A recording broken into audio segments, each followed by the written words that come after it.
എല്ലാവർക്കും നമസ്കാരം. വൈറ്റൽ സയൻസിൻ്റെ പുതിയൊരു ക്ലാസ്സിലേക്ക് എല്ലാവർക്കും സ്വാഗതം. HSC ഫിസിക്കൽ സയൻസിൻ്റെ ക്ലാസ്സുകൾ നമ്മൾ ഇന്നോട്ട് സ്റ്റാർട്ട് ചെയ്യുകയാണ്. ആദ്യം നമ്മൾ ഐസോമറിസം എന്ന ടോപ്പിക്കിൽ നിന്നാണ് സ്റ്റാർട്ട് ചെയ്യുന്നത്. നമുക്ക് ക്ലാസ്സിലേക്ക് കിടക്കാം. ഐസോമറിസം അല്ലെങ്കിൽ എന്താണ് isomers? The phenomenon of existence of two or more compounds possessing the same molecular formula but different properties is known as isomerism. Such compounds are called as isomers. അതായത് രണ്ടോ അതിലധികം കോമ്പൗണ്ടുകളെയോ നമ്മൾ കൺസിഡർ ചെയ്ത് കഴിഞ്ഞാൽ അവയ്ക്കൊക്കെ മോളിക്കുലാർ ഫോർമുല എഴുതുമ്പോൾ same molecular formula ആയിരിക്കും ഉണ്ടായിരിക്കുന്നത്. പക്ഷേ അവയുടെ പ്രോപ്പർട്ടീസിനും സ്ട്രക്ചറിനും ഒക്കെ വ്യത്യാസം ഉണ്ടാകും. അങ്ങനെയുള്ള കോമ്പൗണ്ടുകളെയാണ് നമ്മൾ ഐസോമേഴ്സ് എന്ന് പറയുന്നത്. ആ ഫിനോമിനെ നമ്മൾ ഐസോമറിസം എന്നും പറയും. എന്താണ്?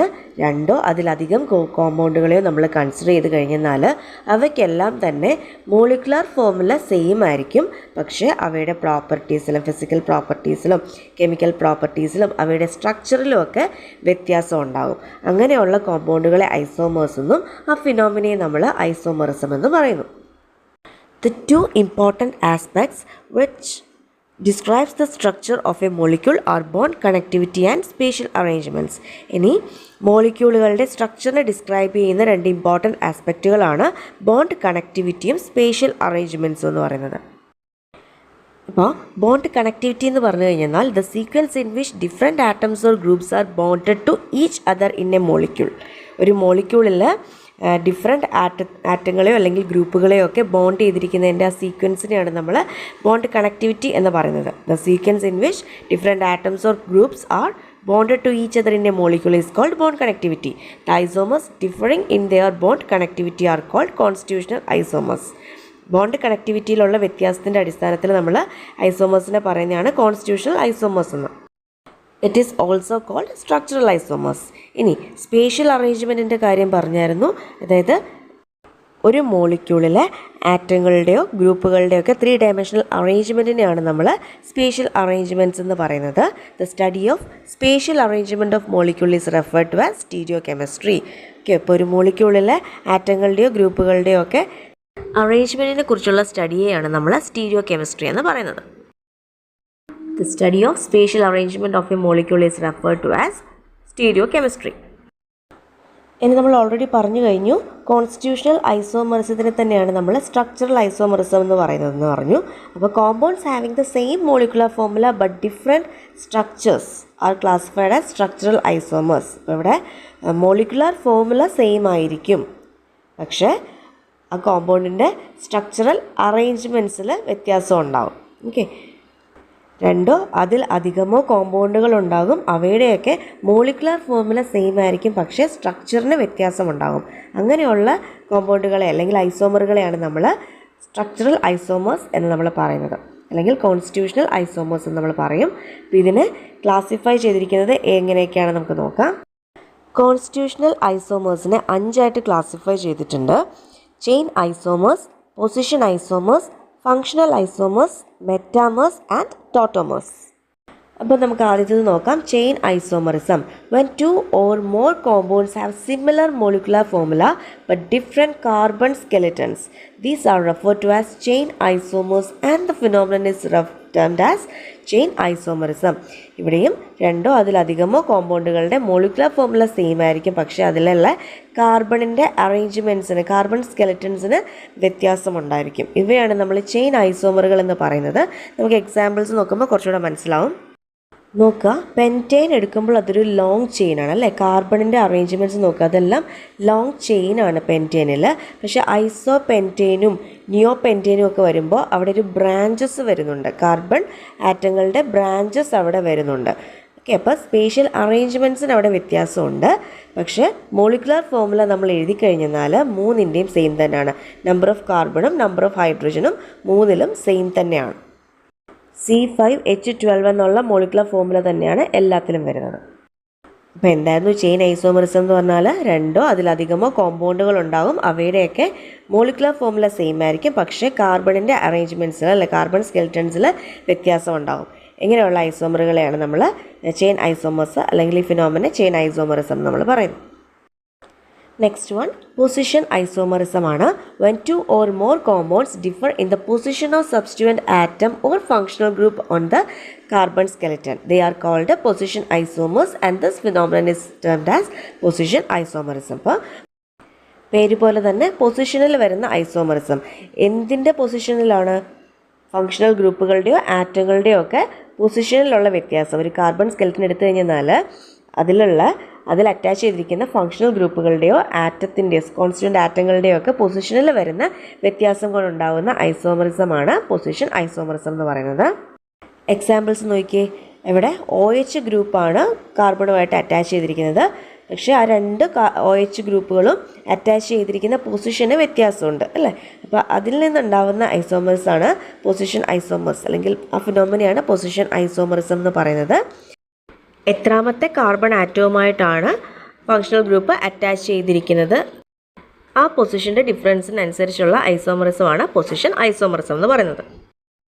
Next one is functional group isomerism. Two or more compounds having the same molecular formula but different functional groups are called functional isomers, and this phenomenon is termed as functional group isomerism. അപ്പോൾ ഇവിടെയും functional ഗ്രൂപ്പുകൾ തന്നെയാണ് attach ചെയ്തിരിക്കുന്നത്. പക്ഷേ നേരത്തെ പോലെ same functional ഗ്രൂപ്പുകളായിരിക്കില്ല, different functional ഗ്രൂപ്പുകൾ carbon സ്കെലറ്റനിൽ attach ചെയ്തിട്ടുണ്ടായിരിക്കും പല പൊസിഷനിലായിട്ട്. അപ്പോൾ 2 or more compounds having the same molecular formula but different functional groups are called functional isomers. എക്സാമ്പിൾസിൽ നോക്കിയേ. എത്തനോൾ എടുത്തു കഴിഞ്ഞാൽ അവിടെ OH ഗ്രൂപ്പാണ് അറ്റാച്ച് ചെയ്തിരിക്കുന്നത് കാർബണുമായിട്ട്. എന്നാൽ മെത്തോക്സി മീഥേനിലാണെങ്കിലോ ഓക്സി ഗ്രൂപ്പാണ് അവിടെ ഫങ്ഷണൽ ഗ്രൂപ്പായിട്ട് വന്നിരിക്കുന്നത് അല്ലേ. അപ്പോൾ ഫങ്ഷണൽ ഗ്രൂപ്പുകൾ അറ്റാച്ച് ചെയ്തിരിക്കുന്നതിന് വ്യത്യാസം ഉണ്ടായിരിക്കും. പക്ഷേ അവയുടെ കെമിക്കൽ മോളിക്കുലർ ഫോർമുല നോക്കിയേ. എത്ര കാർബൺ വീതം ഉണ്ട്? 2 കാർബണും ഉണ്ട്. ഹൈഡ്രജൻ എത്ര എണ്ണം ഉണ്ട്? 6 എണ്ണം ഉണ്ട്. അപ്പോൾ മോളിക്കുലർ ഫോർമുല നമുക്ക് എങ്ങനെ എഴുതാം? C2H6O എന്ന് നമുക്ക് എഴുതാം അല്ലേ. രണ്ടിൻ്റെയും മോളിക്കുലർ ഫോർമുല സെയിം ആണ്. ഫോർത്ത് വൺ ആണ് മെറ്റാമറിസം. എന്താണ് metamerism? It arises due to different alkyl chains on either side of the functional group in the molecule. അതായത് നമ്മൾ ഈ കാർബൺ ചെയിൻ എഴുതുമ്പോൾ ആ കാർബൺ ചെയിനിൽ ഇടയ്ക്കൊരു ഫങ്ഷണൽ ഗ്രൂപ്പ് വരും. ആ ഫങ്ഷണൽ ഗ്രൂപ്പിൻ്റെ ലെഫ്റ്റ് സൈഡിലെയും റൈറ്റ് സൈഡിലെയും ഉള്ള കാർബണിൻ്റെ എണ്ണത്തിന് വ്യത്യാസം ഉണ്ടാവും. അപ്പോൾ ആ കാർബൺ ചെയിനിൽ എവിടെ വേണമെങ്കിലും ഈ ഫങ്ഷണൽ ഗ്രൂപ്പ് വരാം. അത് വന്നിരിക്കുന്നതിൻ്റെ പൊസിഷനിൽ നിന്ന് ലെഫ്റ്റ് സൈഡിലേക്കും റൈറ്റ് സൈഡിലേക്കും നോക്കുമ്പോൾ കാർബണിൻ്റെ എണ്ണത്തിൽ വ്യത്യാസം വരും. ഇങ്ങനെയുള്ള ഐസോമറിസത്തിനെയാണ് നമ്മൾ മെറ്റാമറിസം എന്ന് നമ്മൾ പറയുന്നത്. അപ്പോൾ അതിൻ്റെ എക്സാമ്പിൾ നോക്കുക. 2 ഈതറുകൾ തന്നിട്ടുണ്ടല്ലേ. അവിടെ ആദ്യത്തതിലും ഫങ്ഷണൽ ഗ്രൂപ്പ് വന്നിരിക്കുന്ന പൊസിഷൻ നോക്കുക, രണ്ടാമത്തതിലും ഫങ്ഷണൽ ഗ്രൂപ്പ് വന്നിരിക്കുന്ന പൊസിഷൻ നോക്കുക. രണ്ടും ഈതറുകളാണ്, ഓക്സി ഗ്രൂപ്പാണ് രണ്ടിലും വന്നിരിക്കുന്നത്. അപ്പോൾ ആദ്യത്തെ കേസിൽ O എന്ന് പറയുന്ന ഫങ്ഷണൽ ഗ്രൂപ്പിന് ശേഷം, അതായത് വലത്തോട്ട് 3 കാർബൺ ആറ്റങ്ങളുണ്ട്, ഇടതുവശത്ത് 1 കാർബൺ ആറ്റമേ ഉള്ളൂ. പക്ഷേ ഡൈ ഈതൈൽ ഈതർ നമ്മൾ എടുത്തു കഴിഞ്ഞാലോ ഓക്സി ഗ്രൂപ്പിൻ്റെ വലതുവശത്തും 2 കാർബൺ ആറ്റങ്ങളുണ്ട്, ഇടതുവശത്തും 2 കാർബൺ ആറ്റങ്ങളുണ്ട്. ഈ 2 കേസിൽ നമ്മൾ മോളിക്കുലർ ഫോർമുല എന്ന് പറയുന്നത് സെയിം തന്നെയാണ്. 2 കേസിലെയും കാർബണുകളുടെ എണ്ണവും സെയിം തന്നെയാണ് അല്ലേ. ആദ്യത്തെ കേസിൽ എത്ര കാർബൺ ആറ്റം ഉണ്ട്? 4 എണ്ണം ഉണ്ട്. രണ്ടാമത്തെ കേസിലും 4 കാർബൺ ആറ്റങ്ങളുണ്ട്. പക്ഷേ ആ ഓക്സി ഗ്രൂപ്പ് വന്നതിൻ്റെ പൊസിഷനിൽ നിന്ന് നമ്മൾ ലെഫ്റ്റ് സൈഡിലേക്കുള്ള കാർബണുകളുടെ എണ്ണവും റൈറ്റ് സൈഡിലേക്കുള്ള കാർബൺ ആറ്റങ്ങളുടെ എണ്ണവും എടുക്കുമ്പോൾ അതിൽ വ്യത്യാസം വരുന്നു. അങ്ങനെയുള്ള ഐസോമറിസത്തിനെയാണ് നമ്മൾ മെറ്റാമറിസം എന്ന് പറയുന്നത്. ഇനി ലാസ്റ്റ് വൺ ആണ് ടോട്ടോമേഴ്സ് എന്ന് പറയുന്നത്.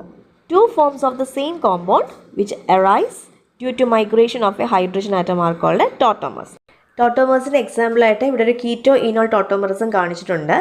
അവിടെ ഫിഗറിൽ നോക്കുക. കീറ്റോയിലാണെങ്കിൽ ഹൈഡ്രജൻ്റെ പൊസിഷൻ നോക്കുക, ഈനോളിലുള്ള ഹൈഡ്രജൻ്റെ പൊസിഷൻ നോക്കുക. അവിടെ ഒരു പ്രോട്ടോൺ ഷിഫ്റ്റ് നടക്കുന്നതിൻ്റെ ഫലമായിട്ടാണ് ആ ബോണ്ടിങ്ങിലും ഒക്കെ വ്യത്യാസം വന്നിരിക്കുന്നത്. ഇവിടെ നമ്മൾ സെയിം കോമ്പൗണ്ടിനെ തന്നെയാണ് 2 ഫോമിൽ എഴുതിയിരിക്കുന്നത്. അങ്ങനെ 2 ഫോമിൽ എഴുതാൻ പറ്റുന്നതിൻ്റെ കാരണം അവിടെ ഹൈഡ്രജന് സംഭവിക്കുന്ന മൈഗ്രേഷനാണ്. അപ്പോൾ എന്താണ് ടോട്ടോമേഴ്സ് എന്ന് പറഞ്ഞാൽ? 2 forms of the same compound. ഒരു കോമ്പൗണ്ടിനെ തന്നെ 2 forms. Okay, the 2 forms of same compound which arise due to migration of a hydrogen atom are called tautomers. The 2 forms are readily interconvertible and exist in dynamic equilibrium with each other. The phenomenon is called tautomerism. അപ്പം ഇവ രണ്ടും എങ്ങനെയായിരിക്കും? Dynamic ഇക്വിലിബ്രിയത്തിലായിരിക്കും. ഒരു suitable conditions വരുമ്പോഴത്തേക്ക് നമുക്ക് ഇവയെ അങ്ങോട്ടും ഇങ്ങോട്ടും കൺവേർട്ട് ചെയ്യാനായിട്ട് പറ്റും. ടോട്ടോമറിസത്തിൻ്റെ മറ്റൊരു എക്സാമ്പിളാണ് നൈട്രോ ആസി ടോട്ടോമറിസം. ഇവിടെയും ഒരു പ്രോട്ടോണിൻ്റെ ഷിഫ്റ്റിൻ്റെ ഫലമായിട്ടാണ് നൈട്രോ ആസി ടോട്ടോമറിസം ഈ പെയേഴ്സ് കാണിക്കുന്നത്. ഒരു നൈട്രോ ഫോമും ഉണ്ട്, ഒരു ആസിഡ് ഫോമും ഉണ്ട്. ഇവയും ഡൈനാമിക്കൽ ഇക്വിലിബ്രിയത്തിലാണ്. സ്യൂട്ടബിൾ കണ്ടീഷൻസ് വരുമ്പോൾ ഇവയെ നമുക്ക് പരസ്പരം അങ്ങോട്ടും ഇങ്ങോട്ടും ഇൻ്റർ കൺവേർട്ടബിൾ ആണ്. Tautomers are discrete chemical entities which may be isolated under suitable conditions. Tautomerism is caused by migration of a group or atom, commonly a proton. Tautomers differ from each other in terms of stability. Tautomers exist in dynamic equilibrium. അപ്പോൾ ടോട്ടോമേഴ്സ് എന്ന് പറഞ്ഞു കഴിഞ്ഞാൽ ഒരു ഗ്രൂപ്പിൻ്റെയോ ആറ്റത്തിൻ്റെയോ മൈഗ്രേഷൻ്റെ ഫലമായിട്ട്, commonly ഒരു പ്രോട്ടോണിൻ്റെ മൈഗ്രേഷൻ്റെ ഫലമായിട്ട് ഉണ്ടാകുന്നതാണ് ടോട്ടോമറിസം എന്ന് പറയുന്നത്. സെയിം കോമ്പൗണ്ട് തന്നെയാണ് അവിടെ രണ്ട് ഫോമിൽ കാണപ്പെടുന്നത്. അങ്ങനെ രണ്ട് ഫോമിൽ കാണപ്പെടാനുള്ള കാരണം ആ ഗ്രൂപ്പിൻ്റെ ട്രാൻസ്ഫർ കൊണ്ട് തന്നെയാണ്, മൈഗ്രേഷൻ കൊണ്ട് തന്നെ സംഭവിക്കുന്നതാണ്. ഇനി tautomers differ from each other in terms of സ്റ്റെബിലിറ്റിക്ക് വ്യത്യാസമുണ്ട്. ഇവ ഡൈനാമിക് ഇക്വിലിബ്രിയത്തിലായിരിക്കും. സ്യൂട്ടബിൾ കണ്ടീഷൻസ് വരുമ്പോൾ നമുക്കവയെ അങ്ങോട്ടും ഇങ്ങോട്ടും ഇൻ്റർ കൺവേർട്ട്, ഒരു ഫോമിൽ നിന്ന് വേറൊരു ഫോമിലേക്ക് ഇൻ്റർ കൺവേർട്ട് ചെയ്യാനും ഐസൊലേറ്റ് ചെയ്യാനായിട്ടും സാധിക്കും. അപ്പോൾ നമ്മൾ ഇന്നത്തെ ക്ലാസ്സിൽ എന്തൊക്കെയാണ് പഠിച്ചത്? ഐസോമേഴ്സ് എന്താണ് നമ്മൾ പഠിച്ചു. ഐസോമേഴ്സിനെ തന്നെ രണ്ടായിട്ട് ക്ലാസിഫൈ ചെയ്തിട്ടുണ്ട്. കോൺസ്റ്റിറ്റ്യൂഷണൽ ഐസോമേഴ്സ് അഥവാ സ്ട്രക്ചറൽ ഐസോമേഴ്സ് എന്നും അതുപോലെ തന്നെ സ്റ്റീരിയോ ഐസോമേഴ്സ് എന്നും ക്ലാസിഫൈ ചെയ്തിട്ടുണ്ട്. അതിൽ കോൺസ്റ്റിറ്റ്യൂഷണൽ അഥവാ സ്ട്രക്ചറൽ ഐസോമേഴ്സ് ആണ് നമ്മളിന്ന് പഠിച്ചത്. അത് എത്ര എണ്ണം ഉണ്ടെന്നാണ് പഠിച്ചത്? 5 എണ്ണം അല്ലേ? ഏതൊക്കെയാണ്? Chain isomers, functional isomers, position isomers, metamers, tautomers. ഇനി നെക്സ്റ്റ് ക്ലാസ്സിൽ നമുക്ക് സ്റ്റീരിയോ ഐസോമേഴ്സും അതിൻ്റെ ക്ലാസിഫിക്കേഷൻസും പഠിക്കാം. ഡൗട്ട്സ് ഒക്കെ നിങ്ങൾക്ക് കമൻറ്റ് സെക്ഷൻ വഴി ചോദിക്കാവുന്നതാണ്. ഇപ്പോൾ ക്ലാസ് ഇൻഫോർമേറ്റീവ് ആയിരുന്നുണ്ടെങ്കിൽ സപ്പോർട്ട് ചെയ്യുക. താങ്ക്